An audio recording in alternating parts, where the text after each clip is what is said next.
Hey, Jason. Hello, Josh. How are you? I'm doing pretty good. Good. You hear me Thanks for okay? joining us. You got me Yeah, I can okay? hear you. I hear you fine.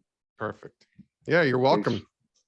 Excited to have you. I I'm gotta gonna bail out a little early. I'm actually at a convention with a bunch of high school ADs, Okay, but Jalen will be on here and he'll kind of finish it up. So, great. How many and people will be joining us? Is it the team? Like everybody we, going through the book? I mean, consistently we've had about 5 to 10 people kind of show up, but we kind of opened up to everybody. I mean, we handed out a Yes, lot you of have. books, so we kind of said, hey, anybody wants to join, even if you have a minute to join on during the Monday, feel free to jump on. So, Well, you guys posted publicly, so it could be yeah, just some random people that join as well, which is completely yeah, fine to me.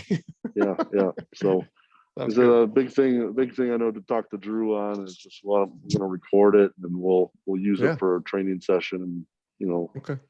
get the word out there a little bit more, because we're going to do another book study I think in January, February. We're going to start another one. Try to do this twice a year. So Great. I love it. yeah, Is this going to be more you guys kind of asking questions and guiding me? I yeah, assume. Yeah. yeah. Okay. We'll ask some questions and then we'll open it up to if anybody else wants to ask some questions. Perfect. So yeah, it'll be pretty low key. Like I said, I don't foresee it lasting the full hour, but if it does, I think it'd be great. Got the hour blocked off, and I didn't Cool. prepare anything per se because Yeah. I mean, I guess the book is the preparation, right? Yeah, So if yeah. if there's anything specific you want me to get into, there's no, I guess, off limits questions in this type of thing. There might be. I'd be curious to know, like, I'm curious about how you guys have gone through the book and kind of worked through it. Yeah. You're one of, I think, 2 or 3 others that I know about that have used this as a tool to go through as a team. And I'd love Cool. feedback on Yeah. that too, just because that's kind of why I wrote it. Yeah, I wrote it's it for designed this. perfectly. Yeah. And you could probably tell, hopefully, when you read it, that I wrote it for this purpose, like for you Yeah. and a team to go together and then talk through it together. So I'm honored that you guys did this and chose the book. Yeah. And I'm sure you kind of heard about the group. I mean, we're talking college equipment managers of all levels, Division 3, Division 1, Power 5, football, non-football. Yep. And I know you wrote the book, but I think you wrote the book for these guys because it's amazing how much this hits them at home. It's just good.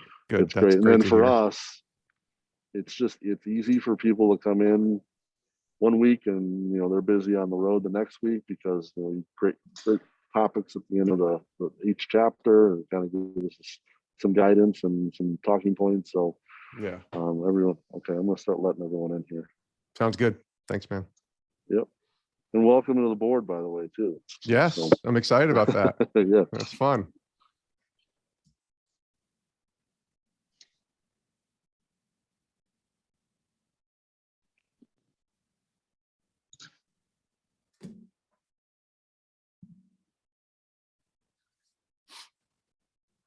Hey, everyone, can you guys hear me okay?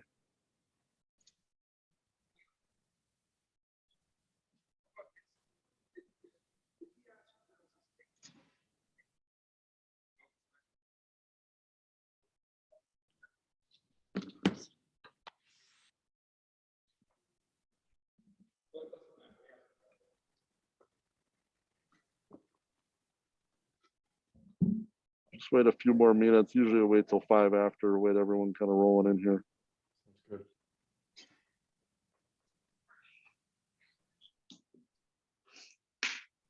Cliff, congratulations on the round of 16 for Helmet Bowl. Thank you.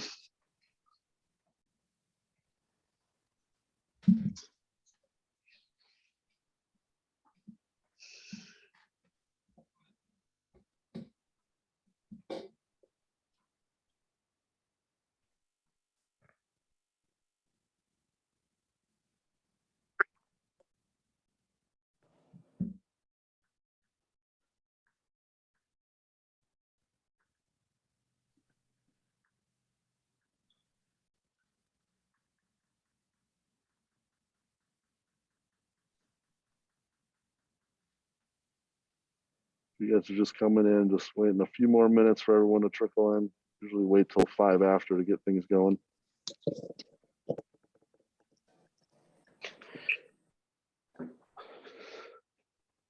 Thanks for joining, Drew. Yeah, awesome to see everyone. Augie, Ashley, Clifton, how you guys doing? Doing good.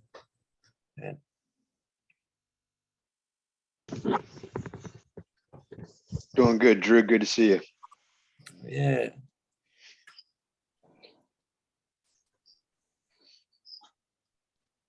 And then And I Josh, just want to you're say, recording, so we'll be able to share it, right?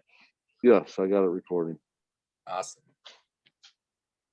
and Jalen, thanks for being on my case and getting me here. You're welcome. Josh, what convention are you at? I am at the NFHS. It's a National High School Athletic Director Association. So, Okay. yeah. It's quite different than our conventions, I can tell you that.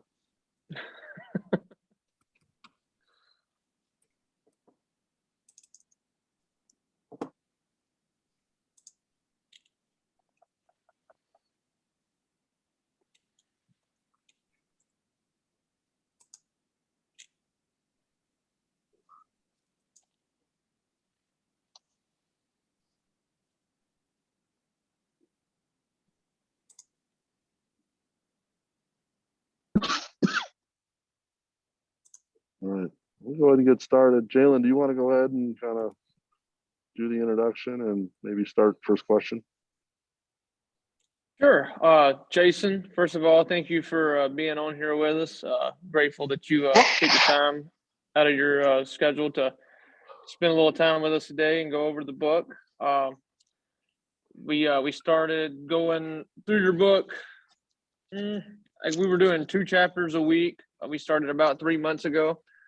So we finished up last week. We do 2 chapters. Me and Josh would rotate each week who would lead. Well, we'd go over kind of the high points of what we took away from each chapter, and then kind of open floor up the conversation to everybody on the calls to kind of give their influence, their impact of what they took from your book. And then we normally, me and Josh would come up with a couple of questions on our own, and Nice. we would go through those questions and then go through some of your questions at the end of each chapter in that back section, the discussing the uniform section of each chapter. We went through most of those questions. So that's kind Love of the structure we had of the book study. And today we just kind of wanted to get you on here with us and kind of, I think Josh and myself have a couple of questions we might want to ask you, and kind of open the floor up to anybody else that may have some questions. But first of all, I'll let you have the floor and kind of introduce yourself and share anything you want to share before we jump into the questions. Yeah. First of all, I'm honored that you guys were going through my book. Like I was telling Josh beforehand, before we started, that that's kind of why I wrote this. I mean, I wrote it because I felt like the Lord wanted me to write it. But when I started putting it together, I really wanted it to be a book that could be read by teams and kind of discussed and, walk through that journey of leadership, especially for young people who are trying to grow in their leadership. And when I found out, and when Drew called me and said that, you guys were going to go through the book, I was ecstatic. I was just so happy to hear that. So I'm grateful to you guys that you did this. I mean, I want to ask all the questions here. I want to ask you guys what you thought of the book, but I'm here to serve you. So whatever you want to ask, I'm here. I'm excited that you went through it, and definitely want to hear what you guys thought. So yeah, that's kind of it. And just grateful for this time. Awesome. Well, thank you again, Jason. And I guess my first question I had for you, I guess, is kind of what I took away from the book the most. There was 2 themes that really stood out to me through each chapter. And each chapter we read, I was able to find the importance of these 2 things in each chapter. And to me, that was the importance of relationships, positive relationships with others, and intentionality. There were a couple of stories. That one chapter you shared about your coworker at ESPN, Tammy, the definition of intentional. And so those were the two things that really stood out to me through all 16 chapters was, positive relationships and the importance of intentionality. So that's kind of what stood out to me. And I was kind of hoping you might hit on those two things and give a little more insight to that. Yeah, that's really good. I think awareness on your part to see that, because I think that it's funny, the word intentionality. I don't even know if I was fully intentional in talking about intentionality when I think about writing the book, but it was an intentional opportunity for so many to serve and to demonstrate leadership in whatever way that they were demonstrating that, right? But in Tammy's situation, I think every day was an intentional day for her that I saw, when I go into work and there was Tammy in the cafeteria again. And I thought, my goodness, this woman knows everybody's name. She remembers everybody's name. She is intentional about learning who people are and what they're about, and spending even that 30 seconds, as I described in the book, getting to know people. So Tammy was amazing. And the relationship aspect that you touched on is, that's been the crux of my whole journey, not just at ESPN, but my whole journey in this crazy business of media and sports, and now into ministry with Sports Spectrum. So much of it's about relationships, and that's why I put people like Tammy in the book, by the way. Drew Brees and Tony Dungy, those are great names, and Daryl Strawberry. Those helped get people probably to read the book. But I've had more people, and maybe you guys would all shake your heads too, who say that the Tammy chapter was the one that resonated with them the most, because everybody knows a Tammy. Everybody might not know a Drew Brees or a Tony Dungy, but everybody knows a Tammy. People like Lisa Stokes and Carol, hopefully you guys read about those two. Like, they're not famous people. They're just people I worked with at ESPN for many years, but those people were hugely influential on my journey, in my career, on how to be better leaders, on how to love people and how to serve them right where they're at. So yeah, those are the relationships, people like Lisa and Carol that I'm still friends with today, even though I haven't been at ESPN or worked there, I should say, in 5 years almost. Tammy, it's funny with Tammy, I'll tell you guys a quick story. When the book came out, we were smack dab in the middle of the pandemic in late July of 2020. And no vaccinations yet, and a lot of uncertainty. And even though it was the summer, there was still a little bit of hesitation on meeting people in person. And I hadn't talked to Tammy. I did reach out to her when I was writing the book to let her know I was including her. And she said she was like overwhelmed. She hadn't heard from me in a few years, and we were Facebook friends, so you kind of like each other's posts, but you really haven't talked much. And she was really thankful for it. And then I hadn't talked to her in about a year. And I said, hey, remember that book that I told you I was working on? Well, guess what? It's out now. And she still lives here in Connecticut, right next town over from where I live, actually. So I had her come over. We took a picture, and I gave her a copy of the book, and gave her a shirt. We had a couple shirts that were made for the book release at the time. And I gave her a couple of those. And I was just so grateful, first of all, to see her in person, to give her a big hug. I didn't care about the pandemic in that sense. I just wanted to say hi to her, and I wasn't just going to fist bump her and keep her outside. I wanted to kind of see her, and she was willing to do that. And we took a picture and gave her the book. And then like a week later, she posted about it, how in tears she was reading. And that's just relationships. And, Tammy and I we were never best friends or really super close at ESPN. It was just like anybody else. It's somebody that you saw every day for a few minutes. But the impact that you can make on people like she made on me and so many others is huge. And she never even looked at herself as a leader or as somebody who was trying to be a leader, but she was one of the best leaders that I ever worked with. So it was really good to hand her the book and just say thank you in a way for her leadership and her intentionality. So I appreciate you sharing that. And I won't speak for everybody, but I'll speak for myself. That chapter was probably my favorite chapter in the book, because I feel like in our roles, on all of us on this call as equipment managers, it's very selfless, a very thankless job, very hardworking. And I don't think until I read your book and read that chapter that I realized the kind of platform and the kind of influence that I have the opportunity to have on the athletes that I work with, on the coaches that I work with, and who everybody I come in contact with. So for me, that chapter really kind of resonated and kind of opened my eyes of I have a Tammy-like platform, Yeah. and so that really that was my favorite chapter. That really opened my eyes to some things there.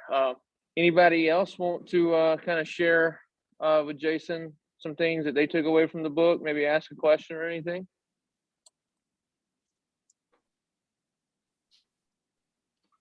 I'll jump in real quick. I've got a kind of, regarding kind of the ESPN and the culture and kind of your Christianity. I know a lot of us are, in organizations that aren't necessarily Christian based, and there's a lot of different things that happen day to day that are tough. That challenges us spiritually. It challenges our faith. And I'm just curious if you'd be open to share with us a little bit about, I don't have to get into gory details, but kind of obviously being in media and that side of things, how that challenged you in some certain ways and what you've taken about it. And then also would love for you to talk a little bit more in depth about, Sports Spectrum and kind of your, I think those of us that have listened to it and been, I have an eye to it and learned a little bit to it, but explain a little bit more about that and your intentionality behind that.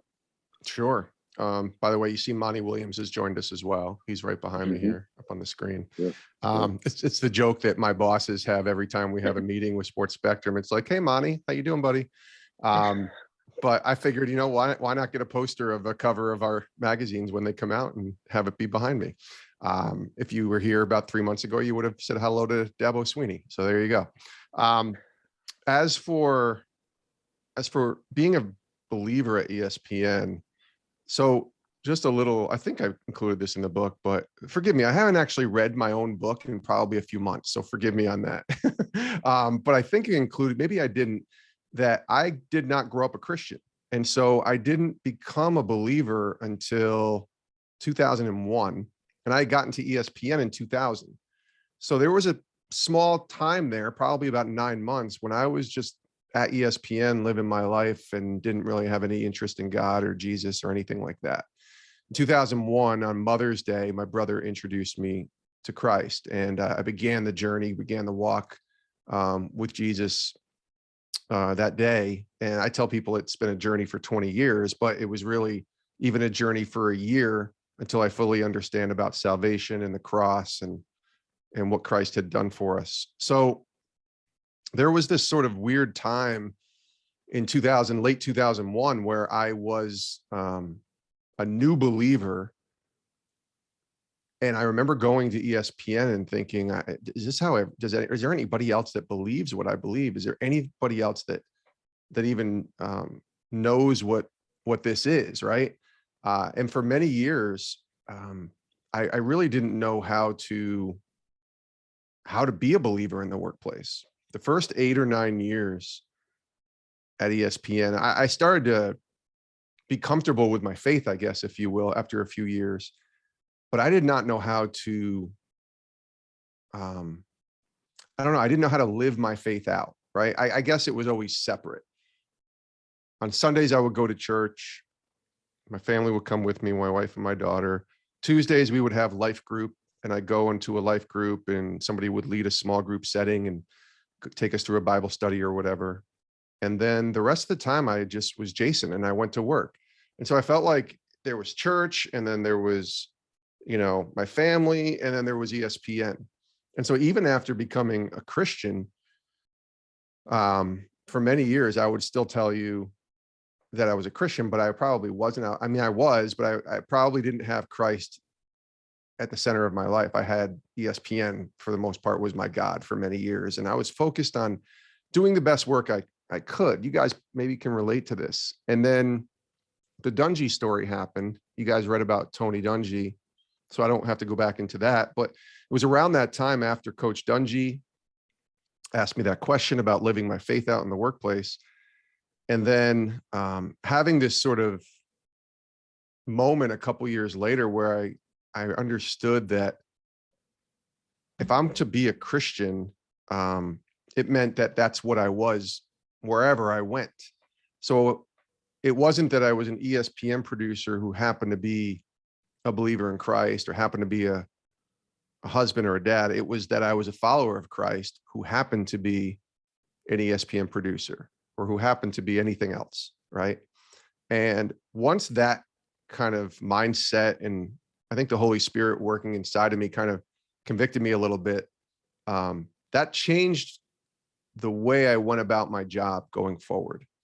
And it wasn't easy to be a Christian at ESPN. I'm not saying it was like I was persecuted. That's certainly not the case, but how do you go? You can't walk around. You guys know this. You can't walk around with a Bible in your hand and a cross on your shirt and just tell people to repent. The kingdom of heaven is near. You can't do that. That's not what you're hired to do. And when I understood that, wait, that's not what I was hired to do. I was hired to be an ESPN producer. So my job was to be the best ESPN producer I could be. And that's honoring God when you do your work really well. So be the best, whatever you are, and you honor God that way. But then it's the mindset of everything we just talked about, right? Serving, loving and caring for the people around you, being in the world, but not of the world. And what I mean by that is just being a little different, right? Are you going places and partaking in things and even talking like some of the people that are around you that maybe don't know Christ? Because then if you are, you're not looking any different than they are. And as Christ followers, as witnesses and ambassadors for Christ, we're supposed to be different, or at least not reflect everything the same as everybody else is. Certainly the work will bring you together. And I'll give you a quick example of this. My last year at ESPN, I worked on Mike and Mike in the morning, and probably 2 weeks or 3 weeks before I left, I remember it was like around this time, maybe it was January of 2017. I'm a big Dallas Cowboys fan. So forgive me if you hate the Cowboys. You can hopefully look past my faults. But the Cowboys that year had lost a game to the Giants, and that was Dak Prescott's rookie year. And things were going on, and Mike and Mike, I had sent a note to Greeny before the show that morning that I couldn't believe that people were calling for Tony Romo to be back as a starter. That was, remember, Dak Prescott's rookie year, and Tony Romo was still on the team, and people thought the second Dak Prescott would falter, Romo would come in and save the day as a veteran quarterback. But Dak was really good that year. And so they lost. They were like 12-2 or something.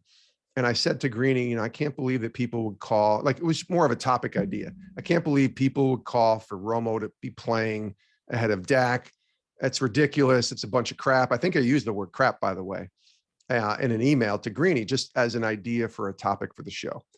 Well, he read this on air and he said the word crap, and he goes, Romano said this and Romano said that. I have the video somewhere, by the way, so I'll show you guys sometime if you want it. But he said, that's the closest that Romano will ever get to cursing. And he said that on air. And a couple of people laughed, and I certainly chuckled too.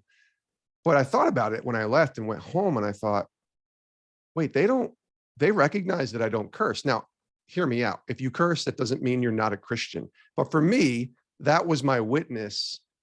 Part of my witness was not to just, spew out foul language. I wanted to be an example and talk a certain way, whether I was at work or whether I was at home or wherever I went. Because I think sometimes we can conform to the environments that we're in, and suddenly we just start sounding like everybody else. And I didn't want to be that person, but I never told people that. I didn't say, sorry guys, I just don't curse. That doesn't work that way. That's not what I did. But Greeny noticed that, and he said that on air. That's the closest to Romano will ever get to cursing. And I thought, maybe this whole living your faith out in the workplace thing is, I don't want to say it's working, because it wasn't this intentional plan that I had. But I thought, wow, I guess that's part of my witness as a follower of Christ, right? And it went out to the whole world on a radio show and a TV show that morning. So I guess that's the best example I can tell you about faith. And honestly, I didn't have a ton. You read about some of them, a lot of them actually, of conversations about Jesus in the workplace, but people noticed, people knew where I stood. Even my last day when Greeny and Golick spent, I think, a minute and a half on their last show, talking about me or thanking me for being an employee at ESPN, they actually mentioned my faith. And they said he has a passion for sports, but he has an even greater passion about his faith. And I thought, I've never spoken once to Greeny and Golick about my faith. Now, maybe that's a bad example, right? Maybe I should have, but I was trying to do my job. But as I was doing my job, apparently there was this example that they saw, and that rubbed off to the point where they mentioned it on their national show. So I think that was the best example I can give you of that. I didn't really have a day-to-day type of situation where, because people knew I was a follower of Christ, they treated me differently, or they didn't give me opportunities or anything like that. I never felt that way. I certainly did gravitate towards people who I knew were believers naturally. But I wanted to have conversations with people who maybe weren't either, so that they could see, hopefully, that I was trying to live a different way, or I had more priorities than just sports and ESPN. So I hope that answers your first question. This is a long answer, by the way. This is broadcasting 101, right now, being broken. I think yeah. I think the book for me was great to have kind of a public out, kind of just a public way of looking at how you can be comfortable in your faith in a day-to-day setting. I mean, and again, it's important. And I've had this conversation with, USG kids, and I've had this conversations in different places that I've been. Like you said, you don't have to walk around with a Bible and come up and scold everyone for not being a Christian and not doing this or that. Of course It's not.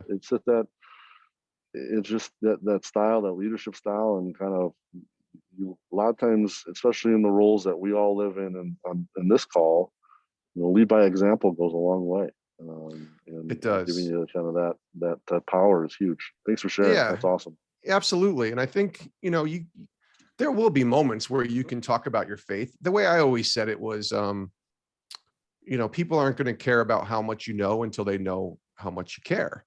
And so if you show people that you genuinely care about them, and you build those relationships with the people you work with who aren't maybe believers or have the same belief or whatever it is, or even in the same spot as you are in your faith, that's going to allow for conversations to just naturally take place. And that's where I think opportunities to share your faith come in, because naturally people are going to want to know more about you than just, the person that you are at the workplace. And if you ask me about who I am, I mean, hopefully the first thing that I tell you is about how important my faith is, and start there and then kind of trickle down from that. So those provide a lot of opportunities for me to have conversations. You did mention Sports Spectrum. I can do that at the end. You guys tell me, or I can do that now. So whatever you want me to do. Yeah, let's do that at the end. I got to duck perfect. off, everybody. So sorry I can't be on. I got to go sell some stuff. So have a great day. We'll talk to you soon, Jason. Yeah. Thanks, Josh. See you, buddy. Ashley, Clifton, Augie, Drew, any of you guys got any questions or things you want to share that you took away from the book with Jason? Yeah, I'll share a great book, Jason, by the way, as this was a great timing for us. I think, our fall seasons is probably the most busy for all of us on this call. And to kind of take some time to reflect during the season and read this book was for me it helped me kind of stay in focus and stay even keel. My question is, I think, how did your coworkers react at ESPN to whether if they read this book or heard you were writing this book? I've always joked that I want to write a book about my experience in athletics one day, but I'm just curious, you just kind of put it out there. And so I'm curious to hear your feedback on your ESPN coworkers and what they thought of the book. Absolutely. Augie, who are you with again? Eastern Washington. Eastern Washington. Great.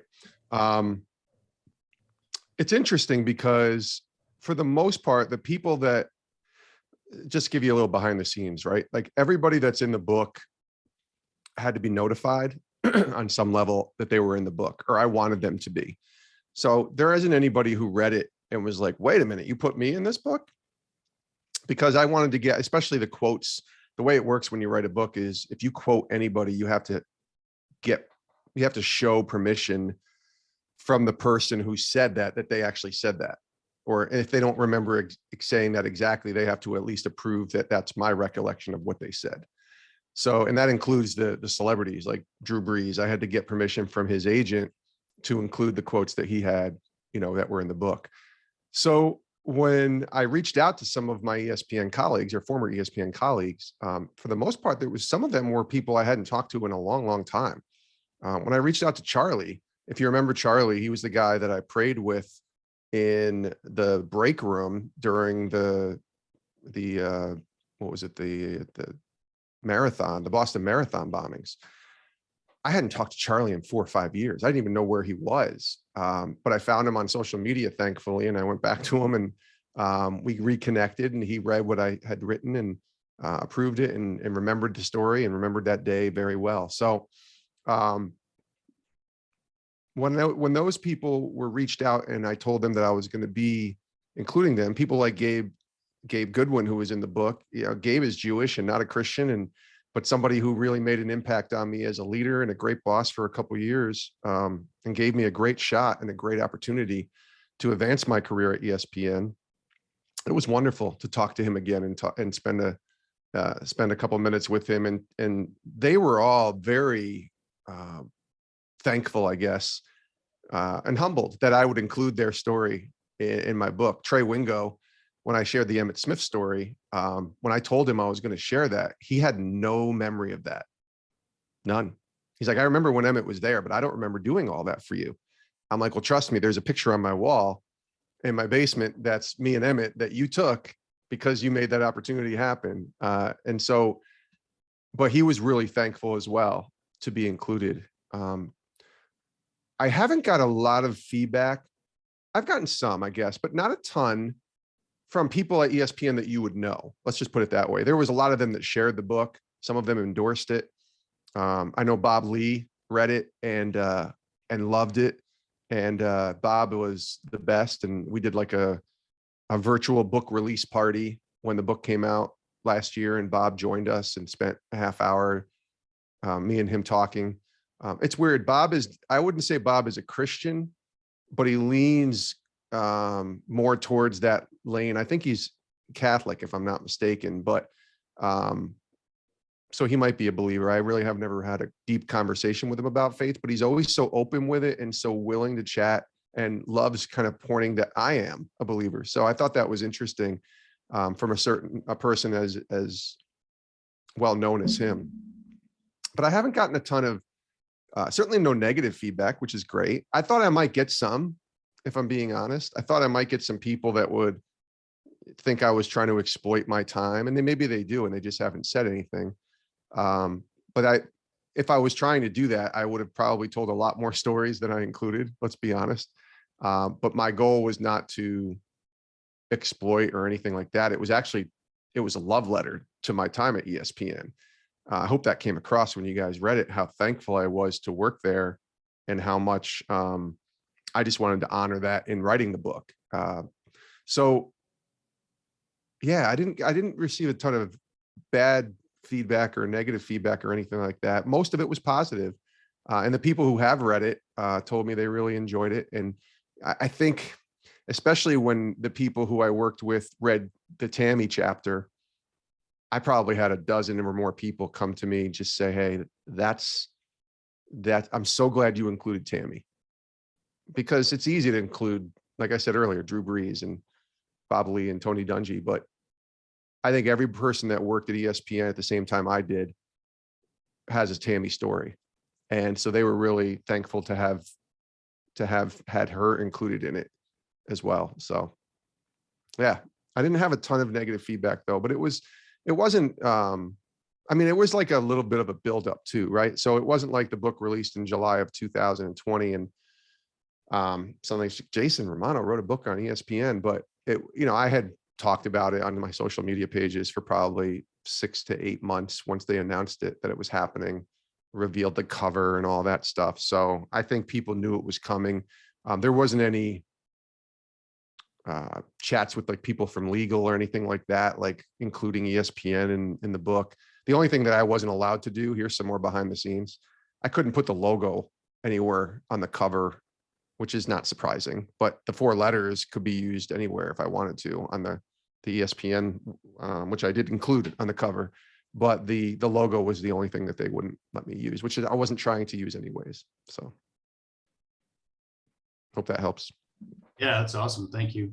I think the other thing I shared weeks ago was, just in terms of faith and praying, it doesn't mean you go to church every Sunday. I mean, we all get very busy. And I like that you said, I appreciate you don't try to curse. Unfortunately, I don't have, I try not to, but it happens in this business. Of course, man. But I think, of course. I said that praying can happen anytime. And like you said, you prayed in the break room, during the Boston bombings. Yeah. That's it. I think it helps reset. Sometimes I'll just pray on my own for a couple minutes if I'm having a bad day or in the thick of the stressful situations, to just help me reset. And that's the thing I think sometimes people miss is faith doesn't mean you have to go to church every Sunday. Faith can happen anywhere you're at, in your break room. Like I said, if I got a few minutes to just kind of try to reset. And I think that's an awesome thing you also talk about in the book through those examples is it can happen anywhere and it's okay. Yeah. One of the things I didn't include in the book was like at my desk at work, I would put a couple Bible verses, and they weren't like big posters like Monty Williams behind me with a big Bible verse. It was very small. And I just put it in this little area right above my computer. And those would serve as reminders, when I was working and just look up, oh yeah, there's, Proverbs 3, 5, and 6, my life verse. There it is again. It's good to know, good to have that as a reminder.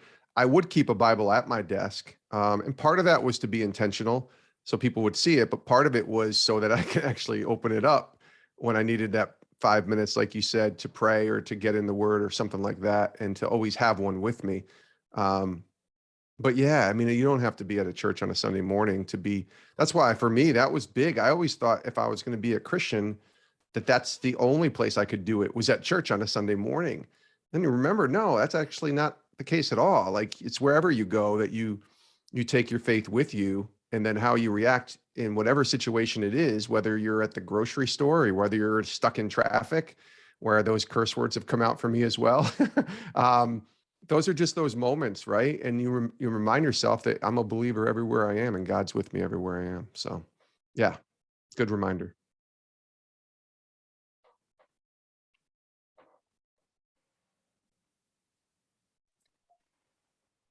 Jason, as you, I think you've even mentioned it at the end of the book of just so much of this is, in some ways can be stupid simple, in terms of putting people first and, leading by example and serving and all of that. As you think back on your time, maybe not only at ESPN, but just as you've, even had a chance to interact with others since the books came out, of just what do you think are some of the just biggest challenges that do so often end up leading us away from these really simple principles that are obviously incredibly effective, but can be so easy to neglect? It's a great question, Drew. I think, first of all, we live in a performance-based society. So much of that hinders on our ability to deliver whatever that is, right? The content that you're creating, like I do, the work that you're doing in whatever place that you're working in. I think that can kind of help us lose that idea of serving others, because we're so, I don't know, I think we're so focused on wearing the uniform backwards. You guys probably read that in the very beginning. And our name on the back of the jersey is, moved around and playing, and it's on the front of our jersey. And I think that performance-based society that we live in, heck, even just the performance life that we live when we post on social media. I've been really convicted lately. The more I read people saying, and I'm guilty of this, so it's not me judging other people, it's just me probably judging me, of saying, hey, I'm so excited to announce this, or I'm so excited to introduce this, or have you seen this thing that I've done? And I know that social media is kind of part of the deal, like, especially if you're creating content, that's kind of how you're supposed to, you have to share the things that you've worked on. But I also know that that's done for a purpose, right? It's done for a reaction. It's done for a like, for an approval. of the work that we've done. And again, I'm guilty of this. So I do this, but I think that can get in the way sometimes of, and then that makes it about us. Right. And so again, we're going back to the simplicity of serving others and loving others and how to be a great leader.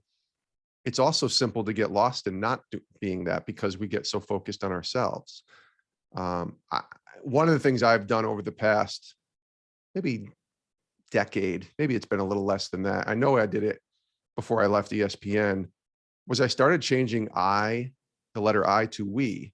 And again, simple, right, Drew? But it seems obvious, but whenever I would post about something, I try to say we, like, look what we did. This is our latest show. This is our magazine, not my magazine. Certainly it's not mine because I'm working for a team and with a team of people. But just replacing that letter helps kind of me take myself out of the equation a little bit. I know what I contribute, and I'm thankful that I get to be a part of that. But there's so many other people that have had, that's why I wrote this book too, have had such a hand in anything that I've ever been able to accomplish. So I've tried to change that, especially when I post, but I notice when I don't, that's when the simplicity is gone. So I think the performance-based society that we live in sports is the biggest of all in terms of performance-based, right? And that identity, which we talk about with so many athletes on the shows that we do and the conversations that we have, is so much wrapped around the battle between self and the battle between others and God. The life verse that, or the verse, not a life verse, but the verse that our ministry, Sports Spectrum's ministry, is founded on is John 3:30. And that's plastered all over our offices in Colorado, which is he must increase, we must decrease, or he must increase, but I must decrease. John the Baptist talking about Jesus. And like, that's it, right? And I think it's, again, so simple, but when it's the other way around, just like the uniform of leadership, when it's the other way around and we feel like we're increasing ourselves and we're decreasing God in our life, we end up, I think, being stumbled, if you will, or getting off the track or the path that we want to be on. So I think that's a big one. I don't really know. I think that's really the biggest one to me. I mean, certainly distractions and, having a phone in our hand every second and looking at different things, that can be distracting. Certainly the social environment that we live in, the political environment that we live in, any of those things can become, distractions. I call them idols. The Bible calls them idols. They can all become distractions towards the mission of Christ, which is to serve and not be served. So all of those things, I think, get in the way to us trying to, or of Jesus trying to, work through us in the life that we live.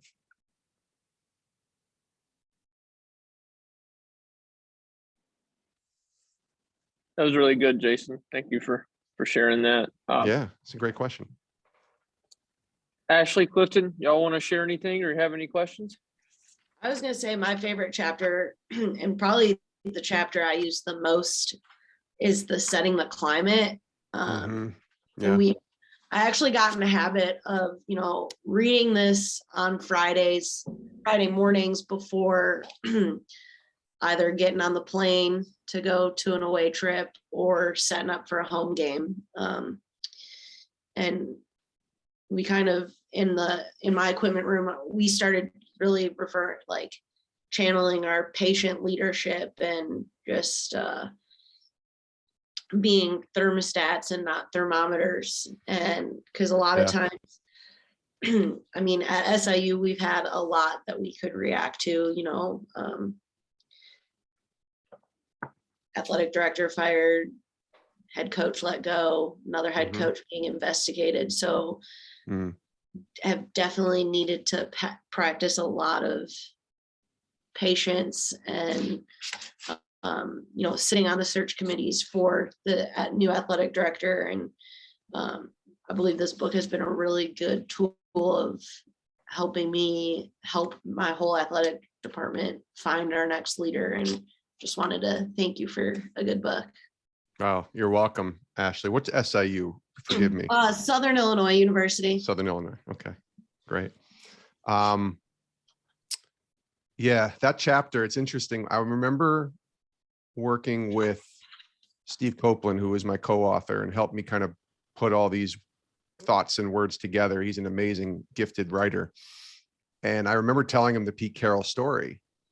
And he's like, well, what did you learn from Pete? And I was like, man, I don't know. He's just so contagious with his with his energy and with the way that he, I think I said it something like the way that he's just set the temperature when he came through, and he stopped me, Steve, and he's like, wait a minute, what do you mean by set the temperature? And that turned into the thermostat versus the thermometer sort of idea in our conversation, just as we were really spewing on the idea of what each chapter would be like, because I knew the Pete Carroll story was one I wanted to include there. But I'm glad that's a chapter that's helped you, because I get that a lot from people when I've shared that story. And a lot of times I don't even share the Pete Carroll story. I'll just share the idea of a thermostat versus a thermometer. And everybody gets that, because everybody has been in a room when the person who is supposedly the leader or maybe the boss comes in and they just bring that thermostat all the way down. And suddenly you are the thermometer, right? And you're walking in there and you're just like, okay, I'm down too. And now everywhere I go is going to be that way. But when you remember the thermostat idea, and it's like, it really doesn't matter what job title you have or what position you're in, you can be a light like Tammy and like Coach Carroll and so many others right where you are. And it's I think a wonderful example of great leaders when they make that thermostat come, they just change the mood when they walk in the room. There's people in my life, I think of my friend Scott, who I go to church with, and who's a buddy of mine. He's been a great friend for so many years.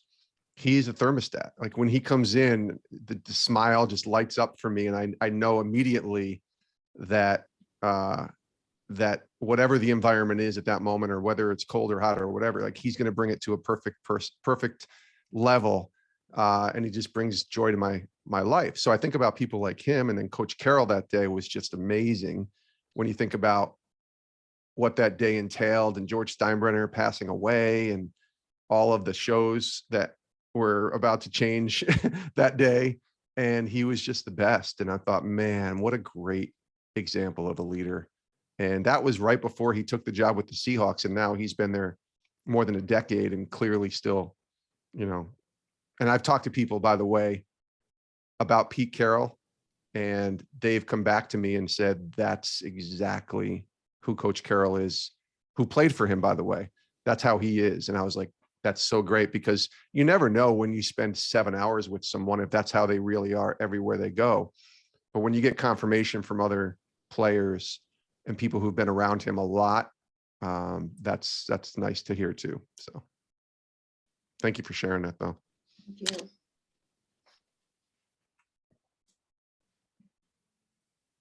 Is Southern Illinois the Salukis, by the way? Yes, we are. Am I right on that? Okay. What is a Saluki? It's a dog. It's Okay. it's from the ancient Egyptian era. So the area that we're in is also kind of referred to as Little Egypt. Okay. So the dog that the pharaohs used to have. It's one of the There you go. fastest dogs out there. I love it. Nice. Very cool. Does anybody else have any questions? You want to share anything? Yeah, I'd like to say a couple things, Jalen, if that's all right. Go ahead. Hi, Jason. My name's Clifton Perry. I'm at Princeton University. Hey, Clifton. There are a couple things that I just wanted to share with you that really hit me kind of hard, and then I want to ask you a question after Sure. that. Absolutely. First of all, I loved your VeggieTales reference. Being a dad with girls, that was spot on. Thank you for that. Good. I really enjoyed that. I really liked the chapter later on, and I forgive me because I don't remember the woman's name who made you write the what you were appreciative of the other people for at Christmas time. Oh, Carol. Um, Yeah. and that's something that really hit me reading it leading into Christmas, and something that I'm going to do for my 5 people that work for me. Great. Because I really thought that that was something that kind of hit home and resonated for me, especially because a lot of times as a boss, it's hard sometimes to express to somebody how much they really mean to you Mhm. as an employee. Kind of like that phone call that you got, after hours that night, that you were like, oh my gosh, why is my boss calling me? And he praised you. And Mm. so I want to take in that vein and let my people know that sometimes I don't always tell them, but Yeah. I do appreciate the work that they do. So Right. I think that that was something that I really took away that I'm hoping is beneficial, and I wanted you to know that. Thank you. I think the other thing that that I've been told, and I've said this before, and you may have heard this before, you may not have, but you may be the only Bible that somebody else reads. Yeah. And your words and your actions, and when Greeny or Golick or somebody says that's about as a bad a curse word as you'll hear him say, or that the end of the show when you left from ESPN, that obviously you didn't have to bring out a Bible and smack them upside the head with it. They just realized that there was something different about you, and that I just want to affirm that in you, if it hasn't been before, because that's something that I know that Jalen, I know, strives for that. I know that I strive for that in our job each and every day. It's kind of like we got to bring the juice, right, Jalen? The orange juice, and got to have it ready every time, because you never know which kid's going to pick up on it and need it that day. The last question I just had for you, real quick, was Yeah. I was very impressed about the chapter with Jenny Finch. Hmm. And the thing that impressed me the most about that, and you did it a couple other times too, but the one that hit home for me the most was how Jenny Finch not only asked you about your daughter, picked up a pen, wrote her a note, sent her a glove. I mean, like, holy smokes, how great a person is that? And follow up is, how's your daughter doing these days? Does she still play softball? Good question.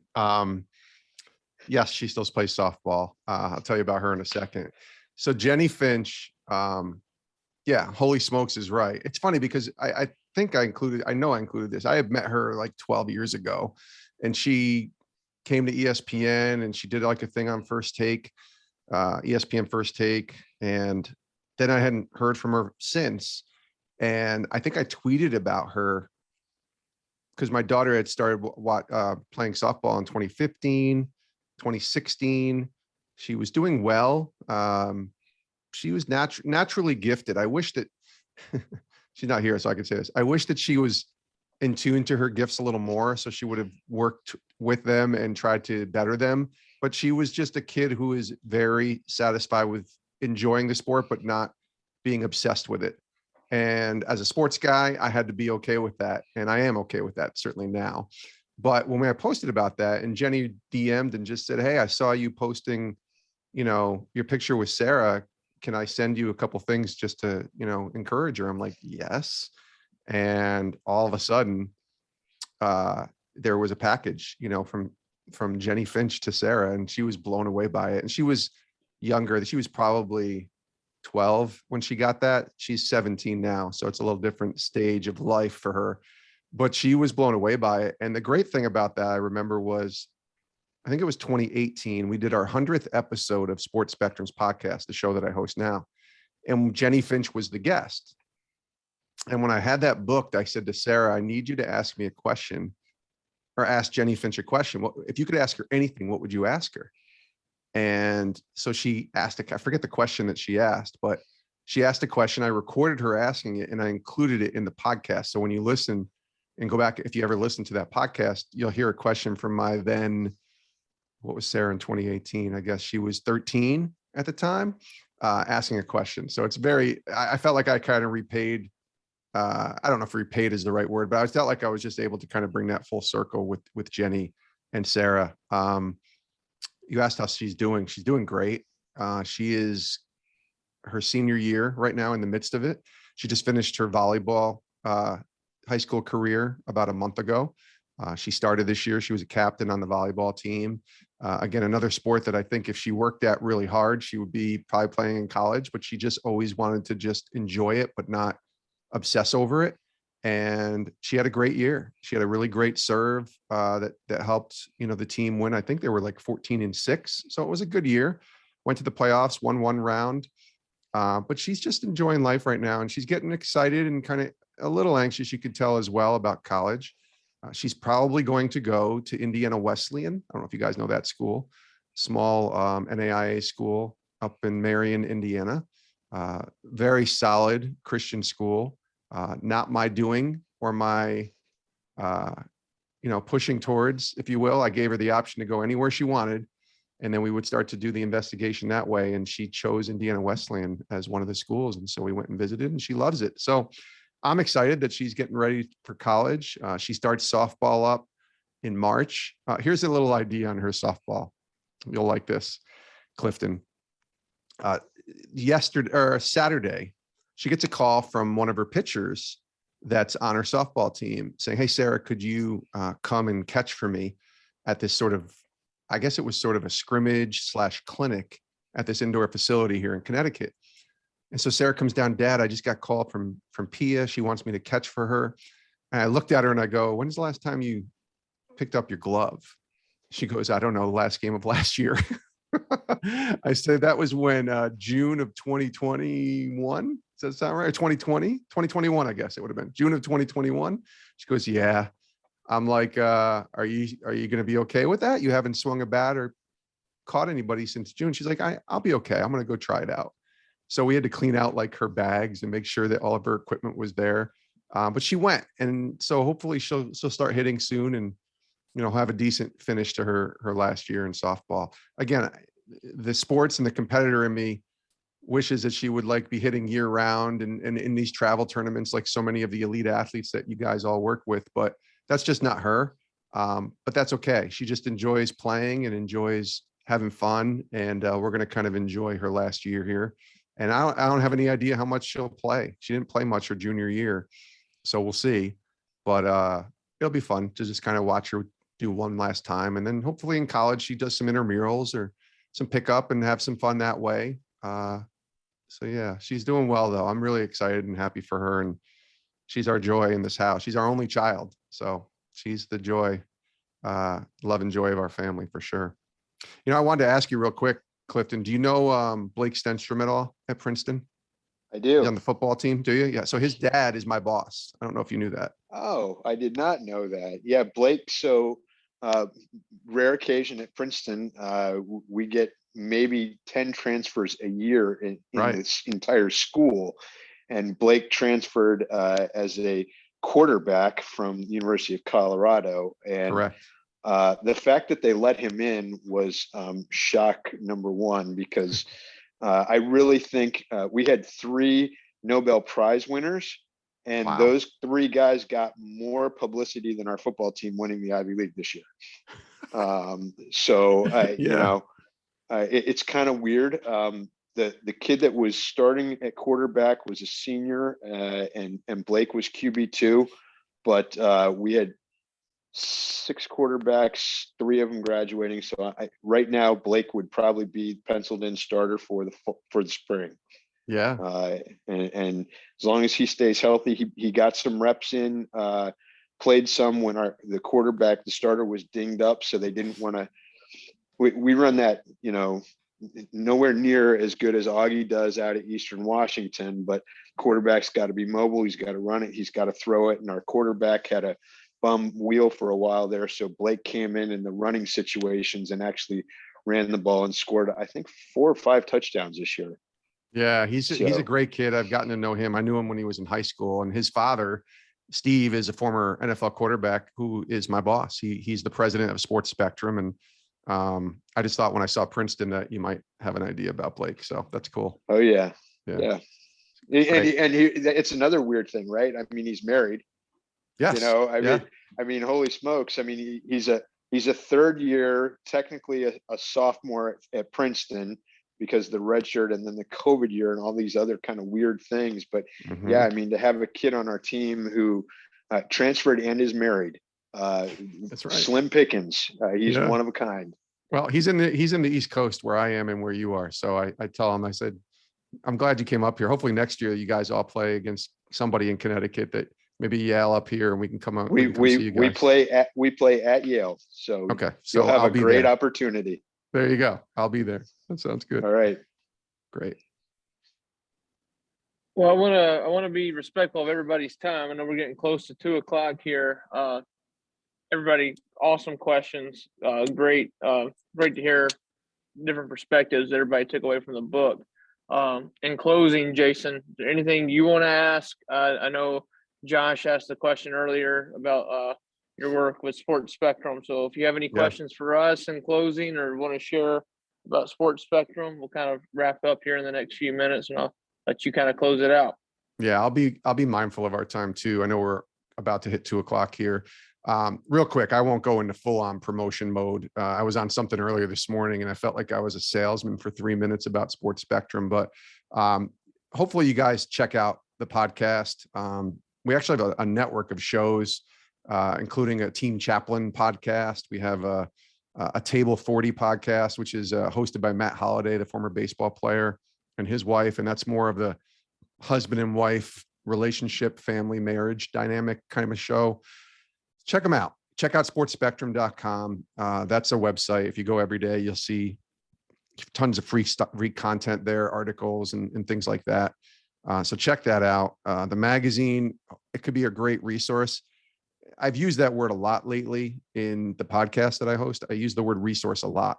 And when I think about like, all right, I have this magazine, with Monty on the cover, what's the point of this? Like, why did we write these articles and go out to Phoenix and do a photo shoot with Monty Williams and write these stories? It's so people like you can take it and hand it to someone else, read it for yourself, but then give it to someone else and have it be a resource. And maybe it introduces someone to Jesus. Honestly, that's the same kind of idea with why I wrote this book, that you read it and go through it with the team, but maybe there's somebody that or you want to give it to someone, or maybe you have a team that you want to go through this book with. And that might introduce someone that isn't a follower of Christ, or someone that's not as deep in their faith, or whatever it is, see a different side and maybe be curious, or even come to Christ. How great would that be?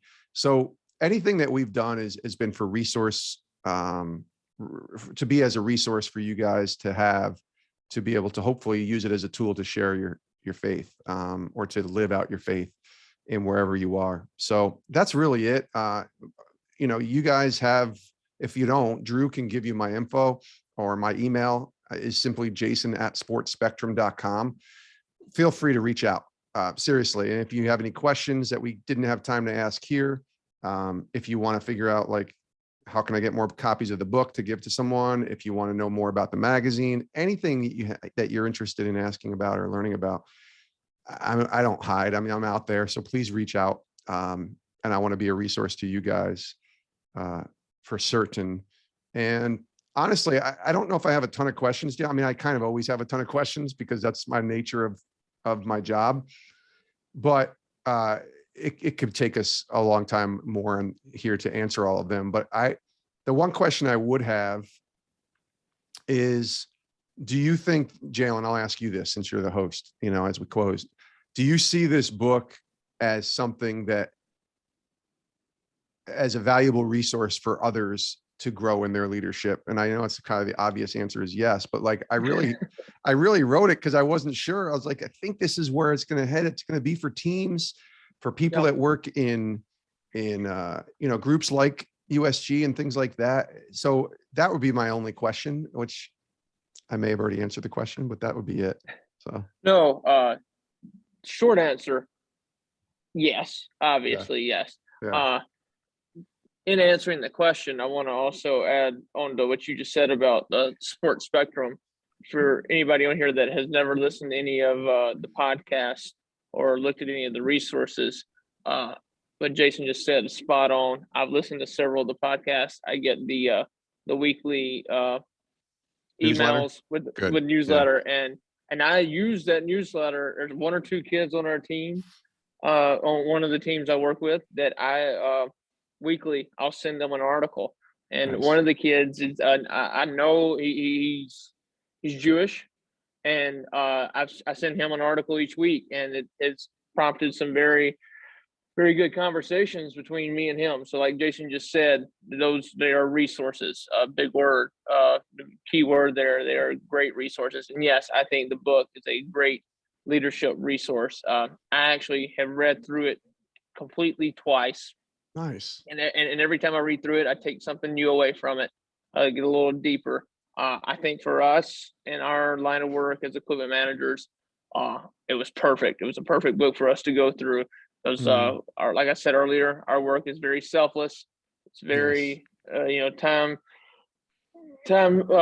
restraints on our lives. A lot of hard work. It's a very thankless job. I would say all of us on this call have Tammy-like leadership skills and have Tammy-like platforms. So I definitely think it is a great resource for leadership. And I think it was a great example of us doing it as a group. And I think, get it into locker rooms, get it into coaching staffs. Yes, that's where I was envisioning as well. Yeah. Well, I'm actually going to probably I'm not going to give my copy because I've got it highlighted in notes to myself in here, but I'm going to get another copy, and I'm going to gift it to my head lacrosse coach here. Great dude, great staff, and good leaders, but I think they could also benefit from it. So yes, I think it is a wonderful resource. We need to try to get into locker rooms and try to get into coaches' offices. And Ashley's example, what she shared a while ago of how she's kind of used the chapter, the thermostat, and their journey of finding the athletic director there at SIU, I think is a great example of, what you're looking for in a response for this book is, yes, it is a great leadership tool. And by the way, if you haven't listened to the podcast on Sports Spectrum with Drew Bowe as guest, you need to go back and do that. I don't remember when that was, Drew, but I think I want to say it was last year. So I'm not even sure if you had changed the name to USG at Uncommon Sports Group, but Drew's story is a good one too. So you guys know Drew well, obviously, but that might be an easy first interview if you haven't listened to any of the other ones. So there you go. Appreciate the plug, Jason. Absolutely, buddy. I remember too that your internet went out, so we had to re-record half of it, and hopefully when people listen, they didn't hear that that the edit was pretty smooth. Let's put it that way. Yes. So, awesome. Honestly, I appreciate you guys, all of you, for reading it. I'm really humbled by this. I told you at the beginning when Drew reached out and said he wanted to go through the book, I was really, really grateful and excited just to kind of hear what you guys thought. So this was awesome. I would do this again in a heartbeat at any point to talk about the book and just kind of hear what you guys think and answer any questions. So I appreciate it, Jalen. Thank you. And thanks to everybody else for doing this. Thanks again, Jason. We really appreciate it. Hope everybody has a great Christmas break. Hopefully everybody can get some well-deserved rest over the next few weeks. And everybody else on the call, be on the lookout for an email from Josh coming probably sometime in the month of January. We are going to do a winter and spring book study. We're still kind of deciding which book we're going to do. Probably going to do a John Gordon book, either the Energy Bus or the Carpenter, probably one of those. Can I make a plug? Be on the lookout for that. Go ahead. Do the Carpenter. Okay. This book, maybe I referenced it somewhat, but this book comes a lot from John Gordon. He's one of he's a good friend, but he's also one of my favorite authors. The Carpenter is the one that impacted me the most. Okay. Love the Energy Bus. I love all of his other books. That one was the most impactful to me. I'm not saying you have to do it. I'm just giving you my 2 cents plug, I guess, but I love the Carpenter a lot. I appreciate that, Jason. Yeah. So y'all be on the lookout for that email, and everybody have a great break. All right. Thanks again, Jason. Take care. Absolutely. Thanks again, guys. Merry Christmas. See ya. Yeah. Merry Thanks, Christmas. Jason. Thanks, Jalen. Appreciate it. Bye-bye. Thanks, Hey, Drew. Augie, thanks for knocking you and I out of the playoffs. You got it. My pleasure. Too bad we Man, couldn't let's get do it good Montana. over here. What'd you Good. say? Too bad we couldn't beat Montana, but we got Yeah, well, and Georgia. then we drew the short end with North Dakota State, so Yeah. no big deal. Absolutely. No, I know. We had We don't that. get to play them enough in the regular year. Let's just throw them out in the playoffs as well. Awesome. All right. All right. See you ya. guys. Thanks, Jalen. That'll be good. Welcome.